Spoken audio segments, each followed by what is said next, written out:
ನಮೋ ಸಿದ್ಧಾಣ.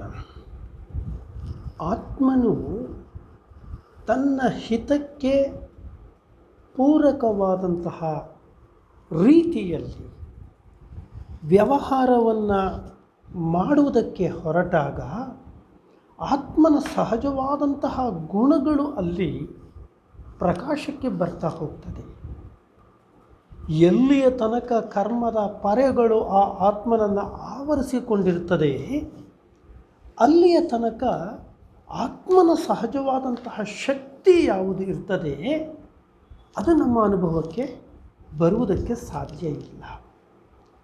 ಸಹಜವಾದಂತಹ ಸ್ಥಿತಿಯಲ್ಲಿ ಆತ್ಮನ ಶಕ್ತಿ ಅನ್ನುವಂಥದ್ದು ಹೇಗೆ ಇರ್ತದೆ ಅನ್ನೋದ್ರ ಬಗ್ಗೆ ಈಗ ರತ್ನಾಕರ ತನ್ನ ಮುಂದಿನ ಪದ್ಯದಲ್ಲಿ ವಿವರಿಸುವ ಪ್ರಯತ್ನವನ್ನು ಮಾಡ್ತಾನೆ.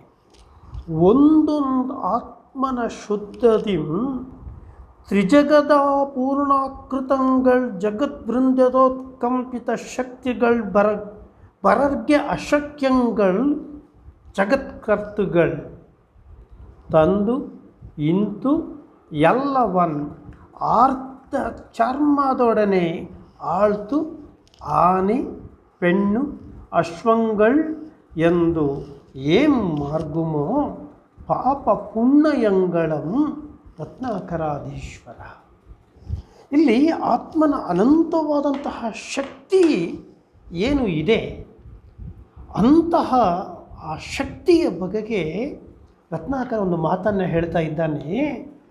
ಒಂದೊಂದು ಆತ್ಮನ ಶಕ್ತಿ ಹೇಗೆ ಇರ್ತದೆ ಅಂತ ಹೇಳಿದ್ರೆ ಅದನ್ನು ನಾವು ಶುದ್ಧ ನಯದ ದೃಷ್ಟಿಯಿಂದ ನೋಡುವುದಾದರೆ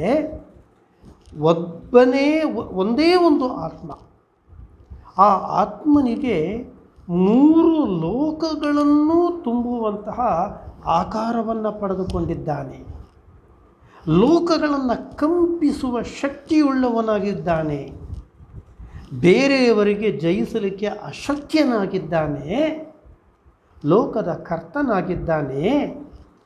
ಇಂತಹ ಈ ಆತ್ಮನನ್ನು ಪಾಪ ಮತ್ತು ಪುಣ್ಯಗಳು ಎನ್ನುವಂತಹ 2 ವಿರುದ್ಧ ಶಕ್ತಿಗಳು ತಂದು ಹಸಿ ತೊಗಲಿನ ಈ ಚರ್ಮದ ಒಳಗೆ ಹುಗಿಸಿ ತಿರ್ಯಕ್ ಜನ್ಮ, ಆನೆ, ಹೆಣ್ಣು ಕುದುರೆ, ಆಳು, ಮನುಷ್ಯ ಜನ್ಮ, ನಾರಕಿಗಳ ಜನ್ಮ, ದೇವತೆಗಳ ಜನ್ಮ ಅಂತ ಹೇಳಿ ಚತುರ್ವಿಧವಾದ ಗತಿಯ ಒಳಗೆ ತೊಳಲಾಡಿಸ್ತಾ ಇದೆಯಲ್ಲ, ಇದೇನು ಎನ್ನುವಂತಹ ಆಶ್ಚರ್ಯದ ಭಾವನೆ ಈಗ ರತ್ನಾಕರನನ್ನು ಕಾಡ್ತಾ ಇದೆ.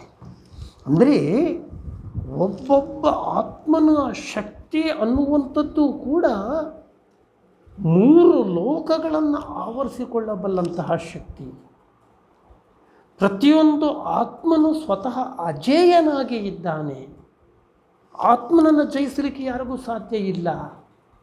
ಅಂತಹ ರೀತಿಯಲ್ಲಿ ಶುದ್ಧವಾದಂತಹ ಆತ್ಮನ ಸ್ವರೂಪವನ್ನು ನಾವು ವಿಶ್ಲೇಷಣೆ ಮಾಡಿ ನೋಡುವುದಾದರೆ ಈ ಆತ್ಮ ಅನ್ನುವಂಥವನು 3 ಲೋಕಗಳ ತುಂಬ ತಾನಾಗಿ ವ್ಯಾಪಿಸಿಕೊಳ್ಳಬಲ್ಲಂತಹ ಸಾಮರ್ಥ್ಯವನ್ನು ಪಡೆದುಕೊಂಡಿರುವಂತಹವನು, ವಿಶ್ವವನ್ನೇ ಅಲುಗಾಡಿಸಬಲ್ಲಂತಹ ಶಕ್ತಿಯನ್ನು ಪಡೆದುಕೊಂಡಿರುವಂತಹವನು.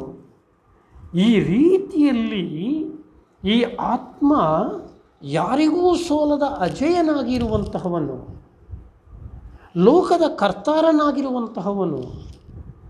ಇಂತಹ ಪವಿತ್ರವಾದಂತಹ ಆತ್ಮನನ್ನು ಪಾಪ ಪುಣ್ಯದ ಬಲೆಯೊಳಗೆ ಬಿದ್ದು ಹಸಿ ತೊಗಲಿನ ಹೊದಿಕೆಯನ್ನು ಹೊದ್ದುಕೊಂಡು ಆನೆಯಾಗಿ, ಹೆಣ್ಣಾಗಿ, ಆಳಾಗಿ, ಕುದುರೆಯಾಗಿ ನಾನಾ ಜನ್ಮಗಳಲ್ಲಿ ಪರಿಭ್ರಮಿಸುವ ಹಾಗೆ ಮಾಡ್ತಾ ಇದೆಯಲ್ಲ ಎನ್ನುವಂತಹ ಮಾತುಗಳನ್ನು ಅತ್ಯಂತ ಸಖೇದ ಆಶ್ಚರ್ಯಪೂರ್ವಕವಾಗಿ ರತ್ನಾಕರ ಕೇಳ್ತಾನೆ. ಅಂದರೆ ಆತ್ಮನ ಅನಂತ ಶಕ್ತಿಯನ್ನು ಮಸಳಿಸುವಂಥದ್ದು ಯಾವುದು? ಆ ಶಕ್ತಿ ಆತ್ಮನಲ್ಲಿ ಇದ್ದೇ ಇದೆ, ಸದಾಕಾಲವೂ ಇರ್ತದೆ. ಆದರೆ ಈ ಹಸಿ ಚರ್ಮದ ತೊಗಲಿನ ಒಳಗೆ ಈ ಆತ್ಮನನ್ನು ಕರೆದುಕೊಂಡು ಬಂದು ಈ ಆತ್ಮನ ಸಹಜವಾದ ಸ್ಥಿತಿಯನ್ನು ಮರೆಸುವ ಹಾಗೆ ಮಾಡಿದಂತಹ ಆ ಶಕ್ತಿಗಳು ಯಾವುದು ಎನ್ನುವಂತಹ ಒಂದು ಆಶ್ಚರ್ಯದ ಪ್ರಶ್ನಾರ್ಥಕವಾದಂತಹ ಚಿಹ್ನೆ. ಅಲ್ಲಿ ಆಶ್ಚರ್ಯವೂ ಇದೆ, ಪ್ರಶ್ನೆಯೂ ಇದೆ. ಅಂತಹ ಒಂದು ಮಾತನ್ನು ಇಲ್ಲಿ ರತ್ನಾಕರ ಹೇಳೋದಕ್ಕೆ ಪ್ರಯತ್ನ ಪಡ್ತಾನೆ. ಆ ರೀತಿಯಲ್ಲಿ 3 ಲೋಕಗಳನ್ನು ಆವರಿಸಿಕೊಳ್ಳಬಲ್ಲ ಅಜೇಯನಾಗಿರುವಂತಹ ಆತ್ಮನನ್ನು ಈ ಸಂಸಾರದ ಬಂಧದಲ್ಲಿ ಸಿಲುಕಿರುವ ಶಕ್ತಿ ಯಾವುದು ಅನ್ನೋದ್ರ ಬಗ್ಗೆ ರತ್ನಾಕರ ಮುಂದಿನ ಮಾತುಗಳಲ್ಲಿ ಹೇಳ್ತಾನೆ. ಪಾಪಂ ನರಕಕ್ಕೆ, ನಾರಕ ಭೂಮಿಗೆ ಒಯ್ಯುವುದು. ಪಾಪಂ ನಾರಕ ಭೂಮಿಗೆ ಒಯ್ಯುವುದು ಅಸುವಂ, ಪುಣ್ಯಂ ದಿವಕ್ಕೆ ಒಯ್ಯುವುದು. ಆ ಪಾಪಂ ಪುಣ್ಯಂ ಇವು ಒಂದುಗೂಡಿಸೆ ತಿರ್ಯಕ್ ಮರ್ತ್ಯ ಜನ್ಮಂಗಳೋಳ್ ರೂಪಂ ಮಾಳ್ಕುಂ. ಇವೆಲ್ಲಂ ಅಧ್ರುವಂ. ಇವೇ ಜನ್ಮಕ್ಕೆ ಸಾವಿಂಗೊಡಲ್. ಪಾಪಂ ಪುಣ್ಯಂ ಇವು ಬಾಹ್ಯಕವಲ. ರತ್ನಾಕರಾದೀಶ್ವರ ನಮ್ಮಲ್ಲಿ ಒಂದು ಜನಪ್ರಿಯವಾದಂತಹ ಮಾತಿದೆ, ನಾವು ಹೆಚ್ಚು ಹೆಚ್ಚು ಪುಣ್ಯ ಮಾಡಬೇಕು. ನಮ್ಮಲ್ಲಿ ಇನ್ನೂ ಒಂದು ಮಾತಿದೆ, ನಾವು ಪಾಪ ಮಾಡಬಾರದು. ಪಾಪ ಅನ್ನುವಂಥದ್ದು ನಮ್ಮನ್ನು ನರಕ ಭೂಮಿಗೆ ಕರೆದುಕೊಂಡು ಹೋಗುತ್ತದೆ. ಪುಣ್ಯ ಅನ್ನುವಂಥದ್ದು ನಮ್ಮನ್ನು ಸ್ವರ್ಗಕ್ಕೆ ಕರೆದುಕೊಂಡು ಹೋಗ್ತದೆ. ಪಾಪ ಪುಣ್ಯಗಳು ಮಿಶ್ರಣವಾದಾಗ ತಿರ್ಯಕ್ ಜನ್ಮಗಳು, ಮನುಷ್ಯ ಜನ್ಮಗಳು ಪ್ರಾಪ್ತವಾಗ್ತಾ ಹೋಗ್ತದೆ. ಹಾಗಾಗಿ ಜನಪ್ರಿಯವಾಗಿ ನಾವೆಲ್ಲ ಏನು ಹೇಳೋದು ಅಂತಂದರೆ, ನಾವು ಪುಣ್ಯ ಮಾಡಬೇಕು, ಪುಣ್ಯ ಮಾಡಬೇಕು ಅಂತ. ಆದರೆ ಈ ಪುಣ್ಯ ಮಾಡಬೇಕು ಅನ್ನುವುದಿದೆಯಲ್ಲ, ಇದು ವ್ಯಾವಹಾರಿಕವಾದ ಮಾತು. ವಸ್ತು ಸತ್ಯ ಏನು ಅಂದರೆ, ಪಾಪ ಮತ್ತು ಪುಣ್ಯ ಇವೆರಡೂ ಆತ್ಮನಿಗೆ ಸಂಬಂಧಿಸಿದ ಸಂಗತಿಗಳು ಅಲ್ಲ. ಇವೆರಡು ಬಾಹ್ಯವಾದಂತಹ ಸಂಗತಿಗಳು. ಎರಡರ ಕ್ರಿಯೆಯೂ ಕೂಡ, ಪಾಪ ನಮ್ಮನ್ನು ನರಕ ಕರ್ಕೊಂಡು ಹೋಗುತ್ತೆ, ಪುಣ್ಯ ನಮ್ಮನ್ನು ಸ್ವರ್ಗಲೋಕದ ಕಡೆಗೆ ಕರ್ಕೊಂಡು ಹೋಗುತ್ತೆ. ಅದರ ಅರ್ಥ ಮಾಡ್ಕೊಳ್ಬೇಕಾದ ಸಂಗತಿ ಏನು ಅಂದರೆ, ಪಾಪವೂ ಶಾಶ್ವತ ಅಲ್ಲ, ಪುಣ್ಯವೂ ಶಾಶ್ವತ ಅಲ್ಲ. ಪುಣ್ಯದ ಬಲ ಎಲ್ಲಿಯ ತನಕ ಇರ್ತದೆ ಅಲ್ಲಿಯ ತನಕ ಈ ಜೀವ ಸ್ವರ್ಗಲೋಕದಲ್ಲಿ ಇರ್ತದೆ. ಪುಣ್ಯ ನಷ್ಟವಾದ ಮೇಲೆ, ಆಯು ಕರ್ಮ ಅಲ್ಲಿಯೂ ಮುಗಿದ ಮೇಲೆ ಪುನಃ ನಾವಿಲ್ಲಿಗೆ ಬರ್ತೇವೆ. ಹಾಗಾಗಿ ಪುಣ್ಯ ಆತ್ಮನಿಗೆ ಶಾಶ್ವತ ಅಲ್ಲ ಅಂತ ಗೊತ್ತಾಯಿತು. ಪಾಪ ಮಾಡಿದವರು ನರಕಕ್ಕೆ ಹೋಗ್ತಾರೆ. ನರಕದಲ್ಲಿಯೂ ಒಂದು ಆಯಸ್ಸು ಅಂತ ಇದೆ. ಆ ಕರ್ಮಗಳು, ಪಾಪಕರ್ಮಗಳು ಅಲ್ಲಿ ಕಳೆದುವಂತಹ ಒಂದು ಸಂದರ್ಭದಲ್ಲಿ ನರಕದ ಆಯಸ್ಸು ಪೂರ್ಣವಾದ ಮೇಲೆ ಪುನಃ ಈ ಜೀವ ತಿರ್ಯಕ್ ಜನ್ಮಗಳಲ್ಲಿಯೋ ಮನುಷ್ಯ ಜನ್ಮಗಳಲ್ಲಿಯೋ ಹುಟ್ಟಿ ಬರ್ತದೆ. ಅದರ ಅರ್ಥ ಏನು ಅಂದರೆ, ಪಾಪ ಅನ್ನುವಂಥದ್ದು ಶಾಶ್ವತ ಅಲ್ಲ, ಪುಣ್ಯ ಅನ್ನುವಂಥದ್ದು ಕೂಡ ಶಾಶ್ವತ ಅಲ್ಲ. ಅದರ ಫಲ ಇದೆಯಲ್ಲ, ಪಾಪ ಮಾಡಿದ ಫಲವನ್ನು ನಾವು ಅನುಭವಿಸಿದ ನಂತರ ಪುನಃ ನಾವು ಇದೇ ಜಗತ್ತಿನಲ್ಲಿ ಇದ್ದೇವೆ. ಪುಣ್ಯವಾದರೂ ಅಷ್ಟೇ, ಪಾಪ ಮಾಡಿ ನರಕಕ್ಕೆ ಹೋಗ್ತೇವೆ, ಪುಣ್ಯ ಮಾಡಿ ಸ್ವರ್ಗಕ್ಕೆ ಹೋಗ್ತೇವೆ.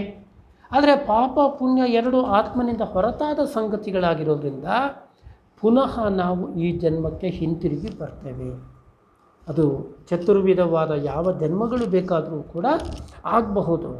ಹಾಗಾಗಿ ಪುಣ್ಯ ನಮ್ಮನ್ನು ಸ್ವರ್ಗಕ್ಕೆ ಕರ್ಕೊಂಡು ಹೋಯಿತು, ನರಕ ನಮ್ಮನ್ನು ಪಾಪಕ್ಕೆ ಕರ್ಕೊಂಡು ಹೋಯಿತು ಅನ್ನುವಂಥದ್ದು ವ್ಯಾವಹಾರಿಕವಾಗಿ ನಾವು ಹೇಳುವಂತಹ ಮಾತು. ಆ ಪಾಪ ಮತ್ತು ಪುಣ್ಯಗಳು ಎರಡೂ ಸೇರಿದರೆ ತಿರ್ಯಕ್ ಜನ್ಮದಲ್ಲಿ ಅಥವಾ ಮನುಷ್ಯ ಜನ್ಮದಲ್ಲಿ ನಾವು ಜನ್ಮವನ್ನು ತಾಳಿಕೊಳ್ತೇವೆ ಅನ್ನುವಂಥದ್ದು ಕೂಡ ವ್ಯಾವಹಾರಿಕವಾದದ್ದು. ಈ ಸ್ಥಿತಿಗಳು ಶಾಶ್ವತ ಅಲ್ಲ. ಇವು ಅನಿತ್ಯವಾದ ಸ್ಥಿತಿಗಳು. ಸ್ವರ್ಗವೂ ನರಕವೂ ಎರಡೂ ಕೂಡ ಅಶಾಶ್ವತವಾದಂತಹ ಸ್ಥಿತಿಗಳೇ ಆಗಿರ್ತದೆ.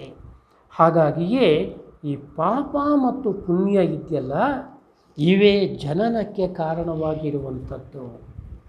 ಇವೇ ನಮ್ಮ ಸಂಸಾರದ ಶರದಿಯ ಒಳಗೆ ನಮ್ಮಾತ್ಮನನ್ನು ತೇಲಿಸುವುದಕ್ಕೆ ಸಾಧ್ಯತೆಯನ್ನು ಕಲ್ಪಿಸಿಕೊಂಡಿರುವಂಥದ್ದು. ವಸ್ತು ಸತ್ಯ ಏನು ಅಂದರೆ, ಪಾಪವೇ ಆಗಲಿ ಪುಣ್ಯವೇ ಆಗಲಿ ಎರಡೂ ಕೂಡ ಆತ್ಮನಿಂದ ಹೊರತಾದಂತಹ ಸಂಗತಿಗಳು. ಅವು ಬಾಹ್ಯಕವಾಗಿ ಇರುವಂತಹ ಸಂಗತಿಗಳು ಆಗಿ ಇರ್ತದೆ ಅನ್ನೋದನ್ನು ನಾವಿಲ್ಲಿ ಅರ್ಥ ಮಾಡಿಕೊಳ್ಬೇಕು. ಹಾಗಾಗಿ ಸುಕೃತಮಂ ದುಷ್ಕೃತಮಂ ಸಮಾನಂ, ಆ ಮಾತಿನ ಬಹಳ ಎಚ್ಚರಿಕೆಯಿಂದ ನಾವು ಗಮನಿಸಬೇಕು. ಸುಕೃತಂ ದುಷ್ಕೃತಮಂ ಸಮಾನಂ, ಅದನ್ನು ಅನ್ಯರ್ ಮೆಚ್ಚರ್. ಏಕೆ ಎಂದೊಡೆ ಆ ಸುಕೃತಂ ಸ್ವರ್ಗ ಸುಖಕ್ಕೆ ಕಾರಣಂ ಎನಲ್ ತತ್ ಸೌಖ್ಯಮೇಂ ನಿತ್ಯಮೋ ವಿಕೃತಂಗೊಂಡು ಅಳಿವೊಂದಳ್ ಜನಿಸದು ಸ್ವಪ್ನಂಬೋಲೆ ಮಾಂಜದೋ ಪ್ರಕೃತಿ ಪ್ರಾಪ್ತಿಗೆ ನುಂಕದೋ ಪಿರಿದದೇಂ ರತ್ನಾಕರಾಧೀಶ್ವರ. ಆ ಮಾತನ್ನು ನಾವು ಸದಾ ಅರ್ಥ ಮಾಡಿಕೊಳ್ತಾ ನೆನಪು ಮಾಡಿಕೊಳ್ತಾ ಇರಬೇಕು. ಪಾಪ ಮತ್ತು ಪುಣ್ಯ ಅನ್ನುವಂಥದ್ದು ಇದೆಯಲ್ಲ, ಒಂದರ್ಥದಲ್ಲಿ ಇವೆರಡೂ ಸಮಾನವಾಗಿ ಇರುವಂಥದ್ದೇ. ಆತ್ಮನ ಹಿತದ ದೃಷ್ಟಿಯಿಂದ ನೋಡಿದಾಗ ಪಾಪ ಮತ್ತು ಪುಣ್ಯ ಇವೆರಡೂ ಸಮಾನವಾಗಿ ಇರುವಂಥದ್ದೇ. ಈ ಮಾತನ್ನು ಎಲ್ಲರೂ ಹೇಳಿದ್ರೆ ಎಲ್ಲರೂ ಇಷ್ಟಪಡೋದಿಲ್ಲ. ಯಾಕೆಂದರೆ ನಾವೆಲ್ಲ ಪುಣ್ಯ ಮಾಡಬೇಕು ಅಂತ ಯೋಚನೆ ಮಾಡ್ತೇವೆ. ಪುಣ್ಯದಿಂದ ನಮಗೆ ಸ್ವರ್ಗ ಸಿಗುತ್ತೆ ಅಂತ ಅಂದ್ಕೊಳ್ತೇವೆ. ವಸ್ತು ಸತ್ಯ ಏನು ಅಂತ ಹೇಳಿದ್ರೆ, ಆ ಪುಣ್ಯವು ಸ್ವರ್ಗ ಸುಖಕ್ಕೆ ಕಾರಣ ಅಂತ ಹೇಳಿದರೆ ಆ ಸುಖ ಏನು ಶಾಶ್ವತವೋ, ಆ ಸುಖ ನಿತ್ಯವಾಗಿರುವಂಥದ್ದೋ? ವಿಕಾರವನ್ನು ಹೊಂದಿ ಮೃತ್ಯುವನ್ನು ಪಡೆದುಕೊಳ್ಳುವಾಗ, ಮರಣವನ್ನು ಹೊಂದುವಾಗ ದುಃಖ ಉಂಟಾಗ್ತದಲ್ವಾ?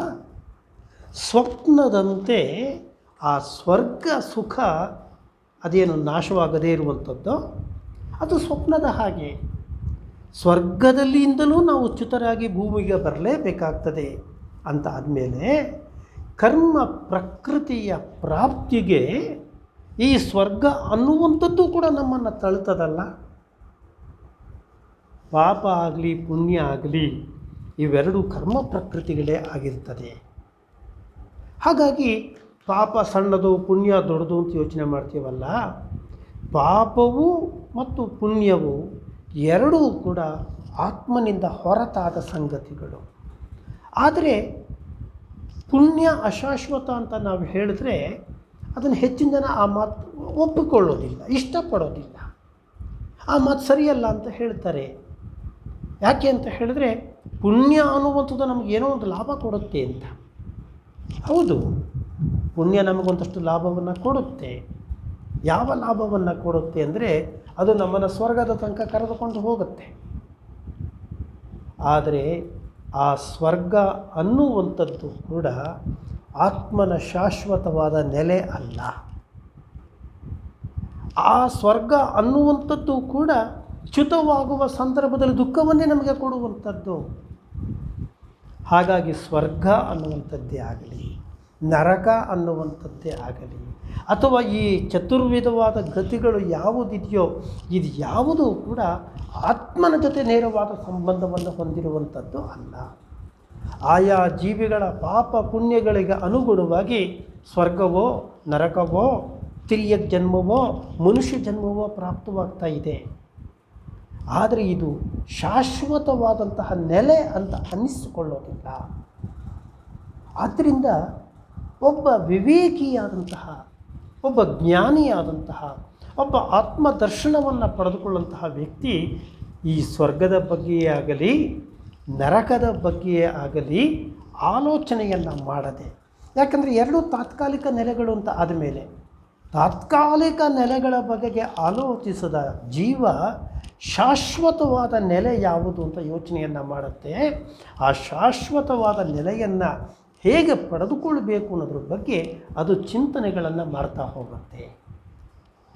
ನಮೋ ಸಿದ್ಧಾಣಂ.